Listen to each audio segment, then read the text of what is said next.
Probablement la plus belle voiture maléfique, Christine.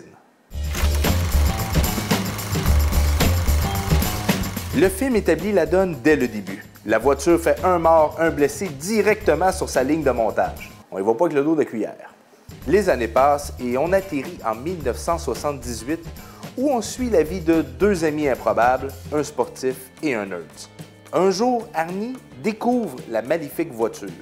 Malgré son état, il est sous son emprise. Il l'acheta et c'était le début de la fin. Stephen King, l'auteur à l'origine du livre, cherchait une voiture sans histoire. Pas une voiture comme une Corvette ou une Thunderbird des années 50, non. Il voulait une voiture oubliée. C'est comme ça qu'il a eu l'idée d'une Plymouth Fury 1958. Dans l'adaptation cinématographique, la production trouve 24 Fury, qui l'ont restaurée ou modifiée pour les besoins spécifiques. Le réalisateur John Carpenter voulait un casting d'acteurs sans grande popularité, des no-names en gros. Question de donner toute l'attention à l'actrice principale qui est Christine. Voici quelques histoires entourant le tournage du film. Numéro 1! Pour donner l'impression d'auto-réparation de Christine, les séquences ont été tournées durant l'écrasement par pression hydraulique.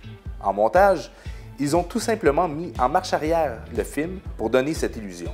Numéro 2! Leigh s'étouffe avec son hamburger. En réalité, Alexandra Paul était végétarienne. Elle s'est donc contentée de croquer le bord du pain. Numéro 3! Dans la dernière scène du film, Alexandra décida de faire un gag à John Carpenter. Il a aussitôt remarqué qu'Alexandra Paul n'était pas comme d'habitude. C'était Caroline, la sœur jumelle d'Alexandra, qui l'avait remplacée pour cette scène. Et là, je parle pas de la poupée. Je sais pas pourquoi d'ailleurs qu'ils ont mis une poupée là, parce que comme il n'y a pas de danger. Pourquoi ils n'ont pas juste mis l'actrice? Bref. Numéro 4. Pour la plupart, les Christine étaient bricolées, ce qui a causé quelques mal de tête durant le tournage. Mais c'est Terry Léonard, un des cascadeurs, qui a eu chaud quand la voiture a calé dans le garage en feu. Le garage est en feu, le char est en feu, tout est en feu. Kumbaya, my lord, Kumbaya. Numéro 5. Le nerd a passé à un pied d'être l'acteur Kevin Bacon. Il a accepté, mais s'est résilié pour faire le film Footloose. Non mais tu sais, à un pied, Footloose. Bonus! Personne n'est vraiment mort lors du tournage. Malgré un classement comme film d'horreur, on n'assiste pas à un bain de sang ou des scènes trop violentes. Le réalisateur venait de finir le film The Thing quand il a reçu le coup de téléphone pour Christine. The Thing avait été un échec commercial.